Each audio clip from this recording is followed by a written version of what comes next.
Hello viewers, welcome to movie తడాకా.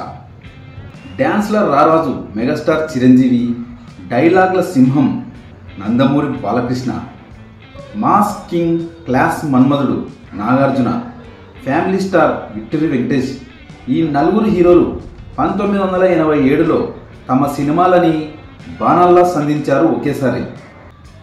4 బాణాలు నలువైపుల నుంచి వచ్చి ఢీకొట్టుకున్నాయి.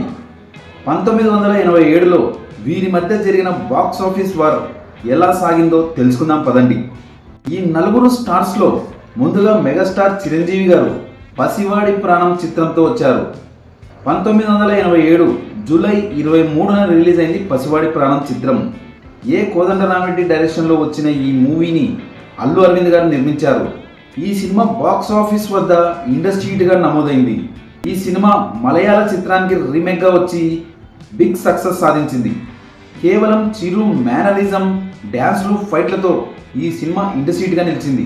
ఈ సినిమాకి సరిగ్గా వారం గ్యాప్తో జూలై 31న నందమూరి బాలకృష్ణ గారి చిత్రం రాము సినిమా రిలీజ్ అయింది.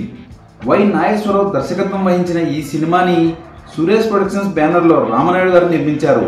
ఈ మూవీ సూపర్ హిట్ అయింది. ఫ్యామిలీ యాక్షన్ డ్రామా చిత్రంగా వచ్చి మంచి విజయాన్ని దక్కించుకుంది రాము చిత్రం.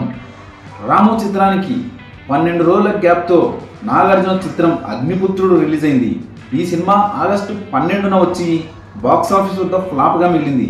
కె రాఘవేంద్రరావు డైరెక్షన్లో వచ్చిన ఈ చిత్రంలో అక్కినేని నాగేశ్వరరావు గారు తన కొడుకు నాగార్జునతో కలిసి నటించిన ఫలితం మాత్రం దక్కలేదు. అన్నపూర్ణ స్టూడియోస్ బ్యానర్లో అక్కినేని వెంకట్ నిర్మించిన ఈ చిత్రం బాక్స్ ఆఫీస్ వద్ద డిజాస్టర్గా మిగిలింది. అగ్నిపుత్రుడు చిత్రానికి 2 రోజుల గ్యాప్తో ఆగస్టు 14న విక్టరీ వెంకటేష్ నటించిన విజేత విక్రమ్ సినిమా రిలీజ్ అయింది.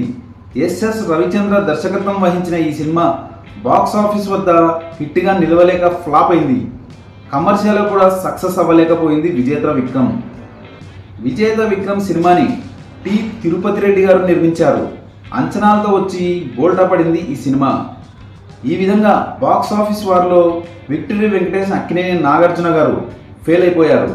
ఈ నలుగురు హీరోల్లో చిరంజీవి, బాలకృష్ణ గారు గెలిచారు.